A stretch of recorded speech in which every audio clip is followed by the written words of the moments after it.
Welcome back to Homebody, the podcast where taboo meets truth and we dive into the stuff that actually matters for your nervous system. I'm Anna Ferguson, somatic therapist, author of The Vagus Nerve Reset, and your guide into the messy, beautiful world of embodied healing. Today, we are talking about something that sounds boring, but is absolutely revolutionary.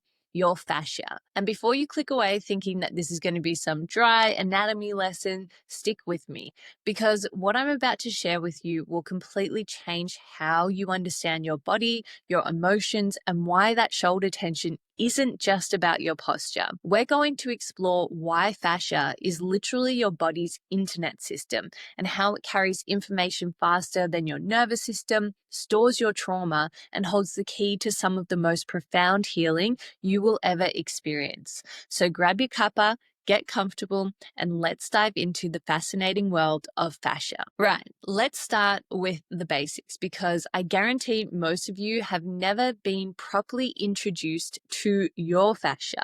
And that's criminal, honestly, because it's literally everywhere in the body. So picture this. You know when you're preparing chicken and you see that thin, white, filmy stuff between the skin and the meat? That's fascia. But here's what blew my mind when I first learned this. Fascia isn't just some random padding. It's a continuous web that wraps around every single muscle fiber, every organ, every blood vessel, every nerve in your body. So imagine taking an orange and peeling it. You've got that outer skin, but then there's that white pith, and then each segment has its own little membrane, right? That's basically what fascia does for your entire body. It creates compartments, but it's all connected. One continuous web from the top of your head to the tips of your toes. Now, here's where it gets interesting. For decades, medical training literally taught doctors to cut away and discard fascia during dissections. They saw it as irrelevant packaging. Can you imagine that? It's like throwing away the internet cables and wondering why nothing connects properly. But here's what we know now.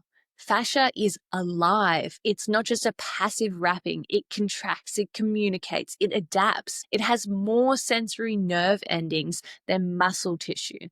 Let that sink in for a moment. The stuff we've been ignoring has more sensory capacity than the muscles we obsess over at the gym. And get this, fascia can transmit mechanical signals 6 times faster than your nervous system. 6 times faster. So when you step on a Lego in the dark and your whole body instantly recoils before you've even consciously registered the pain, that's your fascial web doing its job. There are different layers of fascia as well, but the main one that we are talking about today is your superficial fascia, the layer just under your skin that connects everything. Think of it as your body's intranet. Every email, every text message, every urgent memo in your body is traveling through this network. And here's the kicker. This system doesn't just carry mechanical information, it carries emotional information too, which brings us to the why this matters so bloody much for your mental health. So now we're getting into the juicy stuff. You know how I always say that the body keeps the score, the famous quote from Bessel van der Kolk, the body keeps the score. Well, fascia is literally where it is keeping the score. Well, let me tell you about Sarah, which is not her real name. But Sarah came to me with chronic shoulder pain. She had been to physios, chiropractor, massage therapist, and nothing worked. The pain would ease temporarily, but then it would come roaring back. And Sarah had this sneaking suspicion that it had something to do with emotions. And she was bang on when she thought that. So it turns out that Sarah's shoulder pain started right after her father had died 2 years earlier. She'd been carrying all of that weight of caring for her mother, their estate, being the strong one, and her fascia had literally organized itself around that emotional load. Now, you might be thinking this is woo-woo nonsense, but this is actually documented science. Fascia responds to emotional states. So when you're stressed, anxious, or traumatized, your facial system adapts. It thickens, it restricts, it creates compensatory patterns. So think about when you're scared. What happens to your body, right? You contract, your shoulders come up, your chest tightens, your belly pulls in. That's your fascial system responding to protect you. And if you stay in that state chronically, hello modern life, those patterns become locked in.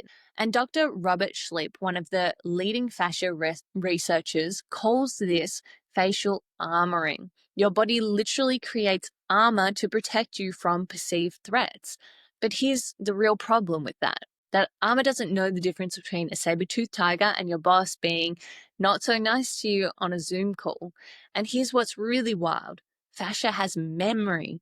It stores patterns, postures, and yes, emotions too. So have you ever noticed how certain yoga poses make you want to cry?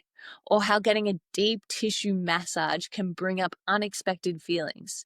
That's your facial memory being accessed. Here's the beautiful thing. Just as fascia can hold trauma, it can also release it. When we work with facial patterns consciously, we can literally help the body reorganize around safety instead of threat. And this is why traditional talk therapy, while valuable, sometimes just isn't enough. You can understand your trauma intellectually, but if it's still living in your facial system, your body is going to keep responding from that old pattern. This is the intersection where science meets soul, where the mystical becomes mechanical. Your fascia is literally the bridge between your emotional world and your physical experience.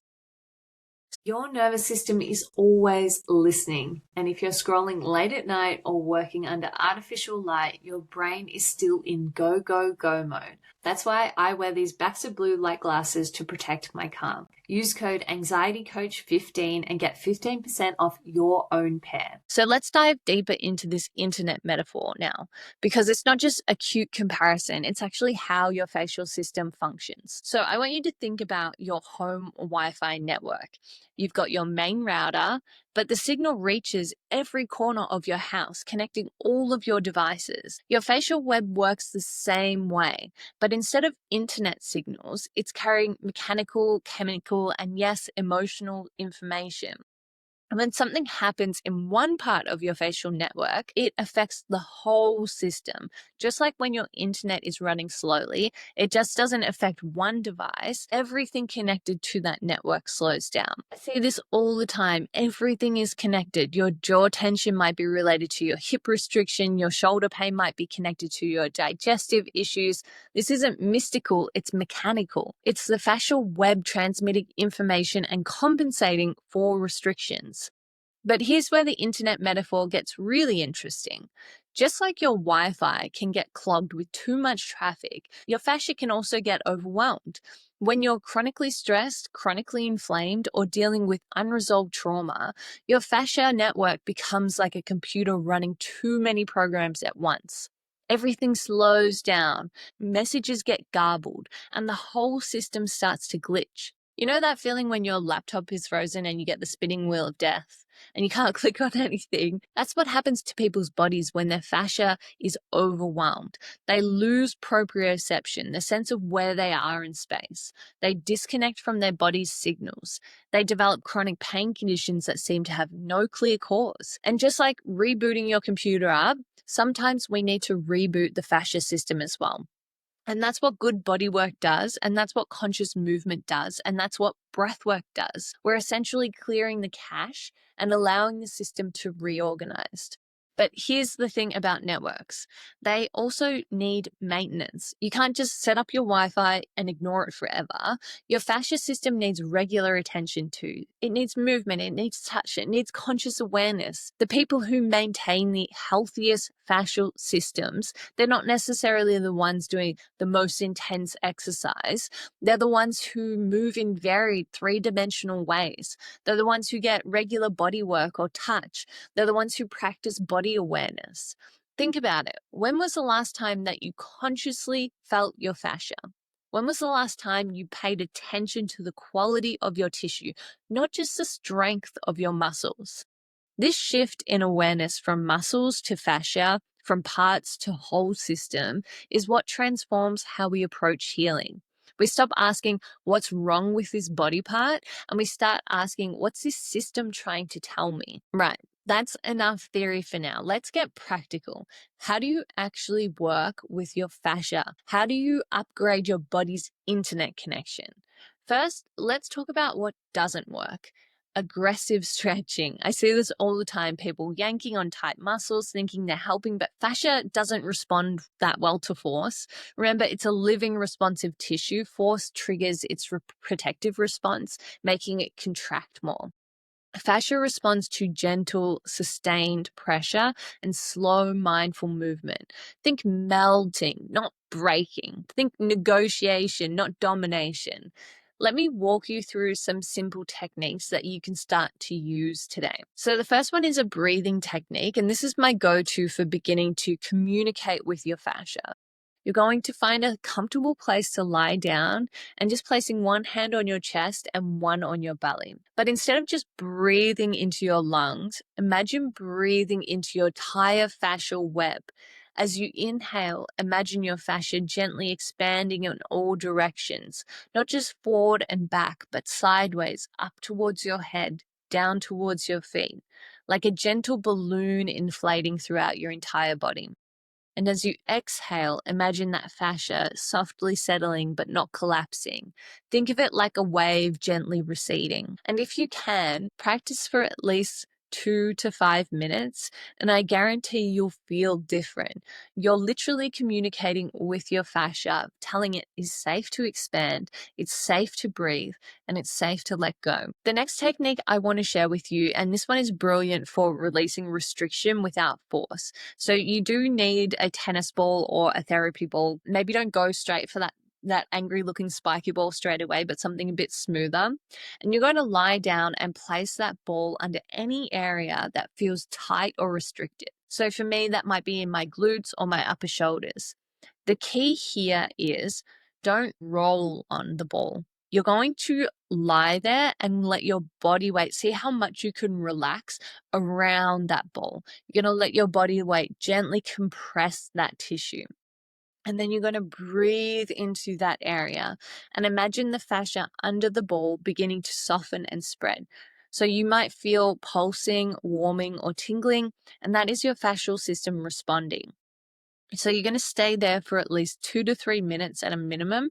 And the magic happens when you wait long enough for the tissue to actually change, not just react. So initially when you lie on that ball, you might feel that constriction happening. But as you breathe into it and allow your body to relax, you might feel this softening and this change in the way in your fascia is responding. Technique number 3 is fascial unwinding. And this is where it gets really interesting. You're going to lie down and just start moving very slowly and intuitively, not stretching, not exercising, just following whatever impulse arises. So your fascial system has its own intelligence. If you get quiet and you really listen, it will show you what it needs. You might find yourself making weird shapes in a pretzel, holding unusual positions, or moving in ways that don't make logical sense. Just trust it. This is your body's natural healing mechanism. And now onto technique number 4, emotional fascial release. Here's where we integrate the emotional piece of that puzzle. When you're doing any facial work, your emotions are going to come up, and they will come up. We're not trying to shut them down. We're going to breathe into the emotion. So let it move through your system. Your fascia might be releasing something it's been holding on to for years, and just honor that process. I always tell my clients, tears are liquid freedom. Anger is energy moving. Fear is protection softening. Let it all move through. Now, some important warnings that I must share with you. First and foremost, you really want to go as slow as possible when you're doing any of these exercises. Your fascia system has been organizing in certain patterns for years, maybe decades. Trying to change everything overnight is going to trigger even more protection. The second is stay hydrated. Fascia is 70% water. Dehydrated fascia is like trying to stretch plastic wrap. It just tears. The third thing is this work can bring up emotions, memories, or sensations that feel really intense. So if you do have a trauma history, working with a qualified professional to help you navigate and integrate and move through whatever comes up for you is going to be really critical. So don't try to be your own therapist, especially if you know there's going to be something overwhelming coming up for you. So what you can expect is that initially you might feel worse before you feel better. This isn't you doing something wrong. It's actually your system starting to recalibrate. Drink water, rest, be gentle with yourself. You might notice changes in seemingly unrelated areas. So release restriction in your rib cage and suddenly your digestion improves. Work on your hips and your jaw relaxes. This is that fascial web reorganizing. Now, most importantly, you'll start to feel more like yourself, more at home in your body, more connected to your own internal wisdom. Remember, this isn't about fixing yourself. Your fascial system isn't broken. It's been doing its best to protect and support you. And this work is about updating your body's software, helping it reorganize, and understanding that it's safe now, that it can relax, and that it can trust. So your fascia is always communicating with you. The question is, are you listening? This web of connection that runs through your entire body is holding your stories, your patterns, your potential. It's your body's internet system, and it's time to start treating it with the respect and the attention that it truly deserves. I really, really want you to remember that you, yourself, you are not broken. Your fascia isn't broken. It's been doing its job protecting you perfectly. It has adapted to help you survive. Now we're just helping it recognize that you're safe to thrive. So if this episode has resonated with you, I'd love to hear about it. Share your fascia discoveries with me on Instagram at Anna the Anxiety Coach. And if you're ready to dive deeper into this work, check out my Kind Mind Club, where we explore embodied healing practices every month. Until next time, keep listening to your body's wisdom, keep honoring your fascial intelligence, and keep coming home to yourself. This has been Homebody. I'm Anna, and I'll see you next time.